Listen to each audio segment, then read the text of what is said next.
শাস্ত্রীয় ভরতনাট্যম নৃত্যের চর্চা ও প্রসারের উদ্দেশ্যে 3 দিনব্যাপী কর্মশালা অনুষ্ঠিত হয় রাজধানীর শিল্পকলা একাডেমিতে।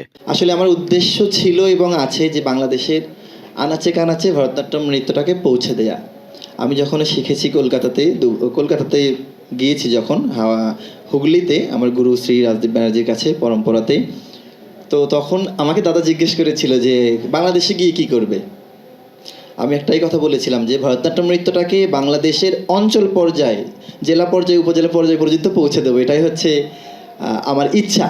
গোলাম মোস্তফা ববির পরিচালনায় কর্মশালায় প্রশিক্ষক হিসেবে ছিলেন কলকাতা থেকে আগত শ্রী রাজদীপ ব্যানার্জি এবং পরীক্ষক হিসেবে উপস্থিত ছিলেন বিপাশা রায় ও ঋত্বিক ভট্টাচার্য। কাকস্নান বকধ্যান শান নিদ্রা তথৈব চ অল্পহার গৃহত্যাগ বিদ্যার্থ পঞ্চলক্ষণম।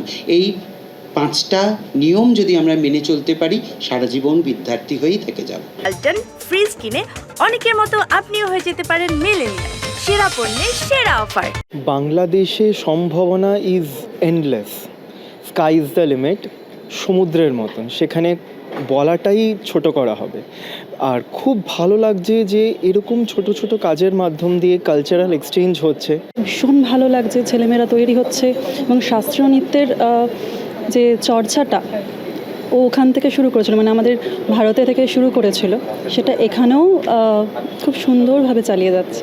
আয়োজনের সমাপনী পর্বে উপস্থিত ছিলেন 21 পদকপ্রাপ্ত নৃত্যশিল্পী ও বীর মুক্তিযোদ্ধা মিনু হক। বাচ্চাগুলো যে কি সুন্দর শিখেছে এই 3টা নাচ,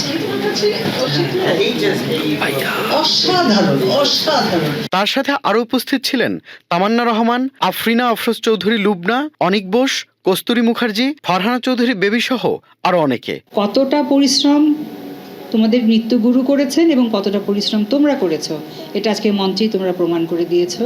এবং সবচেয়ে বড় কথা কি, যে কোনো একটা জিনিসের প্রতি মনোনিবেশ করা, মনোযোগ দিয়ে শেখা, এইটা কিন্তু অনেক গুরুত্বপূর্ণ। ববিকে এইটুকুই বলবো যে আপনি ঠিক পথে আছেন, কোনোভাবেই এখান থেকে সরে যাবেন না যেভাবে চলছেন, কারণ সাংস্কৃতিক বিনিময় ভারত এবং বাংলাদেশের ভীষণ জরুরি।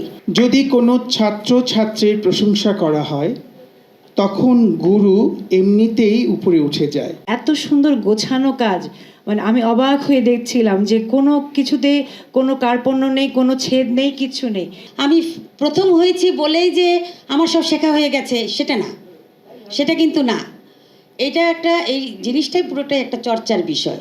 নৃত্য সংশ্লিষ্ট এই সকল ব্যক্তিবর্গরা মনে করেন তরুণ নৃত্যশিল্পীরা কঠোর পরিশ্রম, ত্যাগ, সাধনা ও একাগ্রতার মাধ্যমে নান্দনিক নৃত্যশৈলীর রূপ তৈরি করতে সক্ষম হবে এই কর্মশালার মাধ্যমে। শাস্ত্রীয় চর্চা এবং শাস্ত্রীয় নৃত্যের জন্য এটা অনেক বড় একটা দৃষ্টান্ত আমাদের পুরা বাংলাদেশের জন্য, ভারতের জন্য, এপার ওপার বাংলার জন্য। কর্মশালায় অংশগ্রহণ করেন দেশের বিভিন্ন প্রান্ত থেকে আগত প্রায় শতাধিক প্রশিক্ষণার্থীরা। আমার স্বপ্ন হচ্ছে যে ববি স্যারের মতো কোনো এক জায়গায় দাঁড়াবো।